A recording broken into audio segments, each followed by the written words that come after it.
खैर मेरी कोई बात है ना कि अल्लाह पाक हम सबकी जो दूसरी माएँ हमें जो देख रही हैं, अल्लाह इनको सलामत रखे। मुझे जब भी कोई अम्मी को स्पेशली कोई आंटी मिलती है, मैं कहती हूँ आंटी बस मैं भी आपकी बेटी हूँ, क्योंकि माओ की तो दुआ मुझे चाहिए होती है। मैं अरीज को भी कहती हूँ कि भाई अपनी अम्मी से क्या करें, क्योंकि आंटी अक्सर चीज़ देखती है, बल्कि अरीज के अब्बा भी इतनी मोहब्बत करते हैं, तो मैं कहती हूँ भाई उनसे क्या करें, दुआ में ज़रूर याद रखा करें। अरीज आपका वैसे कल मदर्स डे कैसा गुजरा, ये बताएं पहले। मदर्स डे अच्छा गुजरा था, फ्लावर्स मिले थे और आपने आंटी को क्या दिया? उन्होंने मुझे कहा मैं तुम्हें सारी चीट मील्स कराऊंगा आज। तो बस ये हुआ था। और ये कि मेरी सास भी होती हैं तो उनके साथ भी करते हैं। और आंटी को क्या गिफ्ट दिया आपने? उनको भी बुके भी दिया था। अम्मी को भी आपने बुके? उनकी एक्चुअली बर्थडे भी 4th को होती है, तो मदर्स डे हमारा हमेशा मदर्स डे और जो मामा की बर्थडे है ना वो इकट्ठी आती है। तो आंटी देखिए आपके गिफ्ट जो है ना 2 मना गिफ्ट बनते हैं, ये अब एक गिफ्ट कर देती हैं आपका। मदर्स डे सालगिरह का वो कहती मुझे गिफ्ट नहीं दो, बस तुम लोग आ जाते हो, कह दे तो बस यही सबसे बड़ी बात, तुम लोग खुश रहो। हाँ ये वैसे माओ का वाकई होता है। हाँ माओ को एक दुपट्टा भी दे देना तो पूरी दुनिया को बता दिखाएंगी, दुपट्टा है ना, ये मेरी बेटी ने दिया था। सबको दिखाती हैं और इतना दिखा करते हैं, और वो कहती हैं बस, लेकिन वो कहती हैं मुझे गिफ्ट्स नहीं चाहिए, तुम लोग खुश रहोगे तो बस सबसे बड़ा गिफ्ट यही है। अरे आंटी की कौन सी आदत है जो आई आप में? मुझे लगता है मैं तो उनकी 1% भी नहीं बनी। वो क्योंकि मेरी नानी की डेथ जो है ना वो मामा क्लास 6 में थी जब हो गई थी, तो मैंने उनको उस चीज़ में बड़ा देखा। वो बहुत होती थी कि क्लास 6 का बच्चा सोचे कितना छोटा होता है। एंड वो बड़ी वो करती थी और she is very strong. I think मुझे लगता है मैं कभी स्कूल से लेट नहीं हुई, कभी यूनिफॉर्म मेरा गंदा नहीं हुआ किसी बहन भाई का। एंड जिस तरीके से मेरे फादर, क्योंकि आपको पता है नेवी में थे, तो उनकी तो सी पे भी ड्यूटी हो जाती थी, कभी कभी उनकी कहीं जगह में कोई एक्सरसाइज हो रही है, कुछ हो रहा है, तो उसके बावजूद शी मैनेज्ड एवरीथिंग। तो मुझे, और अभी मेरे साथ भी कर रही हैं, मेरे बच्चों को ले जाती हैं जब मैं कहती हूँ, जब उनको होता है। मुझे तो कभी कुकिंग का दिल नहीं होता, वो खाना बनवा के भेज देती हैं। तो मैं कहती हूँ मैं तो अगर उनका 1% भी कर लूँ ना तो that would be like great. अच्छा अम्मी की वजह लेकिन ऐसी कौन सी ऐसी बात है, मैं अक्सर लोगों से सुनते ना कि जब वो कहते हैं यार अम्मी, यार ये अम्मी कहती हैं, ये अम्मी कहते हैं, वो लोग कहते हैं यार अम्मी मेरे लिए अम्मी ये बात कहा करती थी। तो आपकी अम्मी ऐसी क्या बात करती हैं जो आपको सबसे ज़्यादा स्ट्राइक करती है? अभी क्या बात करती हैं, बहुत सारी बातें करती हैं। बस एक तो यही करती हैं खुश रहा करो बस। उनको मेरी खुशी की बड़ी टेंशन होती है। माँ वैसे आंटी पहचान जाती है, कभी रीच डाउन हो तो आंटी पकड़ लेती है फ़ोन पे, हेलो पे 1 सेकंड में फ़ौरन से कोई भी वजह बात हो मेरे से। और मेरे से ज़्यादा जो मेरे बच्चे हैं ना वो ज़्यादा अटैच्ड हैं, तो उनको अगर कोई बात होती है ना तो वो फ़ौरन उनको कॉल करके करते हैं कि हम माँ कहते हैं मामा को, तो मामा कहते हैं माँ को हम बता रहे हैं, मतलब मैं भी नहीं डांट सकती ना। अच्छा अरे जैसे हमने पहले बात की जो बड़ी बेटियाँ होती हैं ना, वो माओ का जो ट्रॉमा है, जैसे डॉक्टर आयशा भी हैं, वो जो माओ का जो ट्रॉमा है, मैं अपनी बड़ी बहन को भी देखती हूँ, ऐसी बहुत सी चीज़ें हैं। अम्मी की, जैसे मेरी अम्मी की बहुत जल्दी डेथ हो गई थी, तो मेरी अम्मी बहुत, उनकी एक स्ट्रिक्ट सी पर्सनालिटी थी। और जैसे आपने भी कहा हमारे भी कभी यूनिफॉर्म गंदा नहीं, टाइम पे खाना, सब, हमने कभी स्कूल से छुट्टी भी नहीं की। वो बहुत कुछ ज़्यादा डिसिप्लिन थी, क्योंकि उनको ये होता था कि कहीं कल के लोग मुझे ये बात ना करें, क्योंकि इसकी माँ नहीं थी ना, तो इसको पता नहीं चला कि माँ कैसे बनना था। तो उसमें वो डिसिप्लिन करने के चक्कर में ना अम्मी हमसे वो जो वार्मथ है ना वो मैं नहीं दे सकी। जैसे मैं अपनी अम्मी की बात करूँ, अब जब हम बड़े हो गए तब अम्मी ने हमें खुल के गले लगाना शुरू किया, वरना अम्मी कभी लो पोपो ऐसे नहीं करते थे, वो तो मैं ही हम बहुत लाड प्यार करते थे। पहले की माएँ नहीं करती थी। हाँ अच्छा पहले की माएँ कोई अच्छा मेरी दोस्त, मेरी सब दोस्तों की माएँ तो लोग करते हैं, हम करते हैं, मेरा बड़ा भी अम्मी से मजाक करता था, कहते हैं अम्मी जब स्कूल में सब छोड़ने आते हैं ना तो बाकी बच्चे जो माएँ थे बच्चे से कहती ओ माय डार्लिंग जान पपिया चपिया, और अम्मी कहती दफा हो जाओ, मजाक करते थे। पहले नहीं होता, पहले माएँ नहीं करती। अच्छा नहीं, हम तो इसलिए फील करते थी, मगर ऐसा शो नहीं कर रही। हम तो इसलिए फील करते थे क्योंकि हमारे आसपास की सब माएँ कर रही होती थी। क्योंकि मेरी जो खाला थी ना वो अपनी बच्ची को बहुत यूं करती थी, हम कहते तो वो देखे और आप हमारी कोई तारीफ नहीं कर रही होती है, कहती कोई जरूरत नहीं है। और मेरे फादर से भी कहती थी आप इनकी ज्यादा तारीफें मत करें, ये अब्बा तो मेरे वैसे मेरी माँ प्लीज तारीफ करनी चाहिए बच्चों को, मैं हमेशा कहती हूँ, क्योंकि जब बच्चों की चढ़ाते थे नहीं तारीफ करते ना तो फिर बाहर के कोई तारीफ करे तो आपको ना यकीन नहीं आता। मेरे घर वाले हमारी कभी तारीफ कॉम्प्लीमेंट लेना नहीं आता। मेरे फादर जैसे मैं जब शादी हुई मुझे कुकिंग नहीं आती थी, तो वो कहती थी तुम डॉक्टर बन गई हो तो कुकिंग कौन सा मुश्किल काम है, वो कर लोगी कुकिंग तुम। लेकिन वो इस तरह इनकरेज बहुत, जैसे मैं कहीं प्रेजेंट जाती हूँ एज स्पीकर भी हम जाते हैं तो मैं कहती हूँ मामा मुझे डर लग रहा है, या इतने अरसे तो कहती है तुम इतना कुछ कर लेती हो तो ये कौन सा मुश्किल काम है। बल्कि उनकी ना इंकरेजमेंट बहुत होती है, लोगों के सामने भी बहुत कहती है कि अरीज जो है बहुत अच्छा करती है, घर भी देख रही है, बच्चे भी देख रही है। हालांकि पीछे सपोर्ट सिस्टम उनका बहुत ज़्यादा है। लेकिन आगे करते थे ना आपको ये कर देते। अच्छा, वो जो मैं बात करती, आपको लगता है कि आपकी अम्मी के से आपके अंदर कोई ऐसी चीज़ आई हो जैसे मैं कहना कि बड़ी बेटियां बहुत एब्जॉर्ब करती हैं माँ के? शायद उसमें ये आप कह सकते हो, एक तो वही डिसिप्लिन वाली चीज़ बहुत है कि मुझे होता है कि टाइम से पहुँचे, हम लेट ना हो, अगर कहीं लेट हो रहे हैं आप इन्फॉर्म कर दें कि हम ये हो जाएगा, मतलब कि आपका वो जो डिसिप्लिन है वो होना ज़रूरी है। अच्छा, तमाम तर बच्चियों का जो पहला स्टाइल आइकॉन होता है वो उनकी अम्मा ही होती हैं। आपने जो मेकअप करने सीखा होता है, जो आप कपड़े देख रहे होते हो, जो आप हील्स वगैरह देख रहे होते हैं ना, वो आप अपनी अम्मा से इंस्पायर्ड होते हो, ठीक है ना? तो ये मैं आपसे जानूंगी, मुझे बड़ा अच्छी एक चीज़ याद है, मैं पूछूंगी आपसे, आप सबसे पूछूंगी, अभी से दिमाग में रखना, क्योंकि मैं जो छोटी सी ब्रेक पे जाना है, ब्रेक से वापस आते हैं। हम जहाँ पे इस वक्त बैठे हुए, मैं अब ये सोची थी, मैंने एक मेरा पुराना शो था तो उसमें हम लोग माँओं पे बात कर रहे थे कि हम दुनिया जहान से किसी से मोहब्बत हो जाए, इन्फैचुएशन का शिकार हो जाता, हम 2 सेकंड लगाते अगले बंदे से ज़ाहिर मोहब्बत करने में। लेकिन वो जो माँ जिसने हमारे लिए इतनी कुर्बानियाँ दी हैं, हमने उसको क्या कभी बोला कि अम्मी आई लव यू? तो मैंने अपने लाइव शो में मैंने अम्मी को कॉल किया, मैंने जैसे अम्मी को कॉल की तो अम्मी मेरा ही शो देख रही होती थी, तो मेरी अम्मी देखती थी अच्छा क्या कपड़े पहने हैं, क्या बात की है। फिर मुझे अक्सर कहती थी तुम तो सारी घर की बातें भी बता देती हो, कि हमने तुम्हें डांटा तो ये कहते सारी बातें नहीं बेटा बताते। तो अब जब वो बात कर रहे थे तो मैंने कहा यार मैं दिल मेरा कह रहा है मैं अम्मी को कॉल करूँ, but now there is no number कि जिस पे मैं कॉल करके मैं अपनी अम्मी से बात कर सकूँ। तो यू आर लकी, प्लीज़ अपनी अम्मियों को, अगर अम्मियों से दूर हैं, अम्मी को फ़ौरन कॉल करें, उनको बताएं कि आप उनसे कितनी मोहब्बत करते हैं। आसिम महमूद हमारे बहुत ही प्यारे एक्टर हमारे साथ मौजूद हैं, और आसिम भी इसी साल पिछले साल 2025 में आसिम ने भी ही लॉस्ट हिज मदर, अभी शायद कुछ महीनों पहले की बात, और आसिम उसके बाद हमारे शो में भी आया, और आसिम ने भी अपनी अम्मी की बड़ी खिदमत की हुई है। और आसिम, शो में खुश आमदीद कहूँगी, ये पहला मदर्स डे है आंटी के बगैर, ये कैसा गुजरा आसिम? अस्सलाम वालेकुम दीदी, सबसे पहले तो आपके जितने देखने वाले हैं सबको मेरा सलाम, और सब माओं को मेरी तरफ से बहुत बहुत हैप्पी मदर्स डे। कैसा गुजरा है वो तो ऑब्वियसली एक एक दिन बहुत ही अज़ियत से गुजरता है माँ के बगैर, क्योंकि सिर्फ ये दिन नहीं होता मदर्स डे जब अम्मी की याद आती है, इसके अलावा बहुत से रोज़ाना तकरीबन आती है किसी न किसी बात को लेके, किसी न किसी हवाले से। तो बस गुजर है। आसिम, आंटी की कौन सी ऐसी चीज़ है जो आप सबसे ज़्यादा मिस करते हो? लोग अक्सर कहते हैं ना कि यार मैं मुझे बताया अम्मी कहती थी अगर ये कर लोगी ना तो ये हो जाएगा, तो अगर मैं आपसे पूछूं कि अम्मी कहती थी तो इसमें क्या क्या बात ज़हन में आती है? वो बेसिकली जैसे आपको पता है कि हमारा शोबिज़ है, ये कहा जाता है कि हमारी रोजी है, मतलब यू नो इसमें कॉन्टिन्यूटी नहीं है उस तरह की।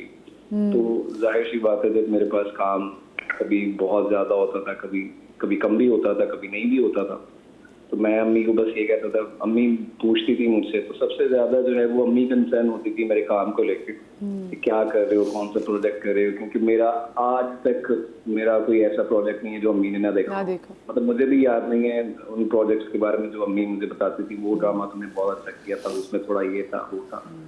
तो वो जब मुझे पूछती थी कि क्या कर रहे हो, तो मैं उनको बताता था कि आजकल नहीं अभी वेट कर रहा हूँ, तो वो मुझे सिर्फ एक बात कहती थी कि घबराना नहीं है, इंशाल्लाह बहुत बहुत अच्छा काम मिलेगा, तो अगर नहीं मिल रहा तो उसमें कोई बड़ी मसलत होगी।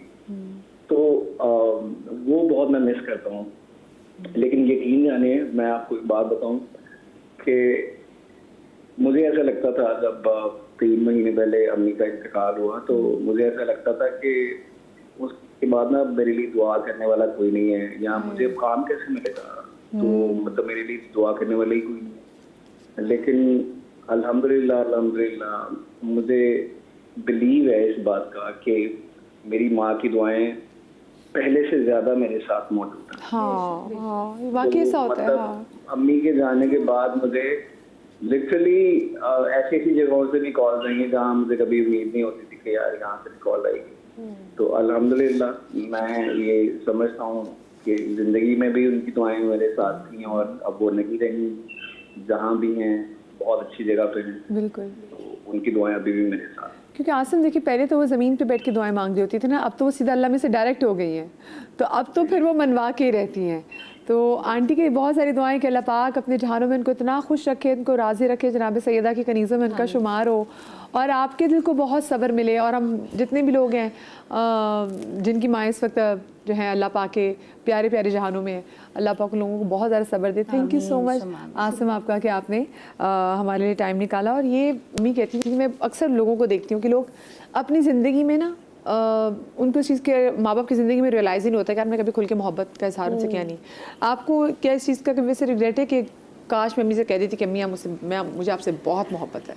कभी इजहार मोहब्बत किया अम्मी से? आप यकीन करें कि मुझे नहीं पता कि मुझे नहीं आइडिया था कि उनके साथ खुदा न खास्ता ये होने वाला है। सैटरडे तो मैंने किसी को भी नहीं पता। हमें लगता है ये तो रहेंगी ये तो रहेंगी। सैटरडे वाले दिन उनकी डेथ हुई है ना, जो मैंने आपको बताया कि मेरे फादर का फ़ोन आया और सैटरडे को भी मुझे उनसे मिलना था। थर्सडे वाले दिन मेरी उनसे फ़ोन पे बात हुई है और ज़्यादातर मेरी उनसे बात होती थी 15 मिनट की, और वो ये कहती थी तुम हमेशा इतनी जल्दी में क्यों होती हो?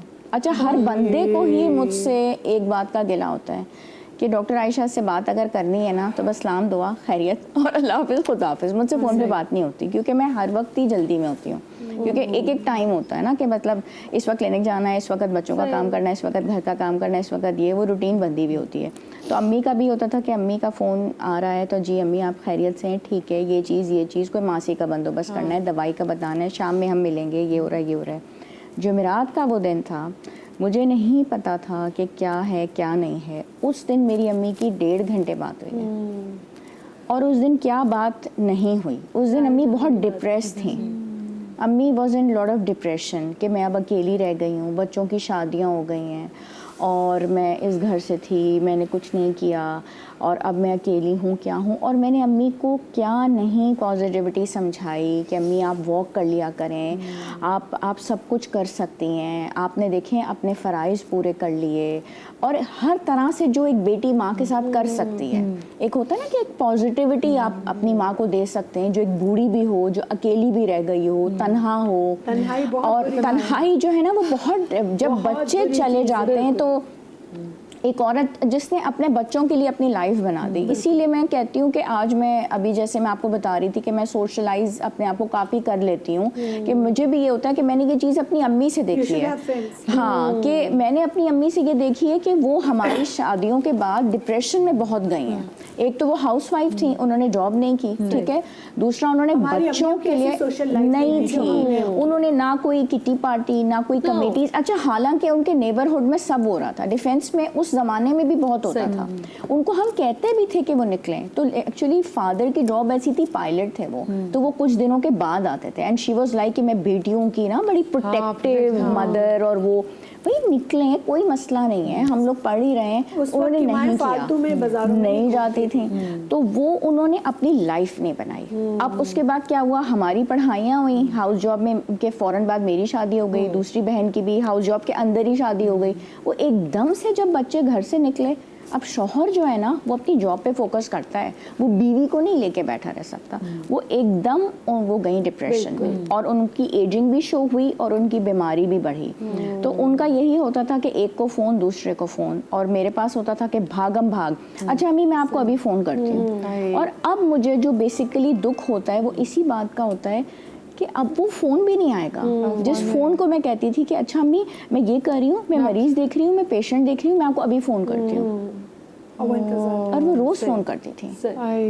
और वो जो आखिरी कॉल थी वो मेरी इतनी लंबी हुई, मैंने डे 1 से बताया कि अम्मी आपने तो अपने सारे फ़राइज़ पूरे किए, हम पे आपने इतनी मेहनत की। आपने अम्मी से वो कहने जो इज़हार मोहब्बत, और कभी आपने अम्मी को? हाँ, मैंने आई लव यू तो नहीं कहा, लेकिन मैंने उनको इतना रिलैक्स कर दिया, वो सुनती रहीं कि अम्मी आपने तो देखें कितने अल्लाह का कितना बड़ा काम किया, बेटियों को पाला पोसा, अच्छा पढ़ाया, जान मार दी।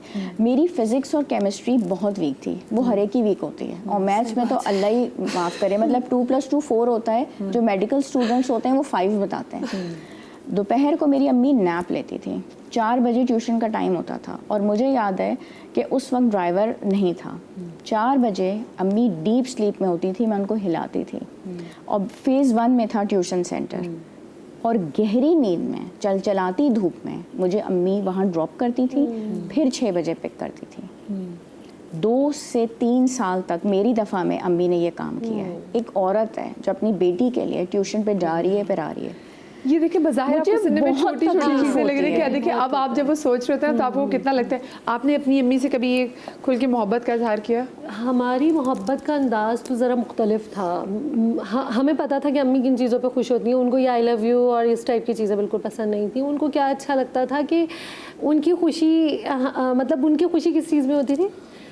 आज मैं ग्रॉसरी करके ले आई, हाँ ग्रॉसरी हो गई भाई, अच्छा नया टीवी लिया है भाई तुम्हारे अब्बा ने। अब वो हर किसी को कॉल करके बताएंगे नया टीवी ले लिया भाई, ये उनकी खुशी होती थी। अब तुम घर आओ आके देखो, अच्छा भाई अम्मा। तो अब अम्मी को हम वैसे अम्मी कहते थे, लेकिन जब हमें बहुत लाड होता था या अम्मी से कोई काम करवाना तो हम अम्मी के पास जाके, अम्मा यार, अम्मी समझ जाती नहीं क्या काम है, नहीं नहीं आज आप बहुत अच्छी लग रही हैं, भाई इतना होता था। तो अम्मी समझ जाती थी भाई इन्हें कोई काम है। मेरे भाई भी अम्मा यार, तो ये वहाँ पिघल जाती थी वो। डू यू एवर रिग्रेट कि यार मैं अपनी अम्मी से ये जुमला नहीं कह सकी कि मोहब्बत का जाने का? नॉट रियली, बट मुझे सिर्फ एक चीज़ का, ज़िंदगी में किसी चीज़ का रिग्रेट नहीं है, मुझे सिर्फ एक बात का एहसास होता है कि माएँ, सबकी माएँ मतलब हमें सब कुछ सिखाती हैं, चलना फिरना, बैठना उठना, खाना पीना, जो उन्हें आता है ना वो आपके अंदर ट्रांसफॉर्म कर देती हैं। माएँ नहीं सिखाती तो सिर्फ एक चीज़ कि उनके बगैर रहना कैसे है, उनके बगैर रहना कैसे है।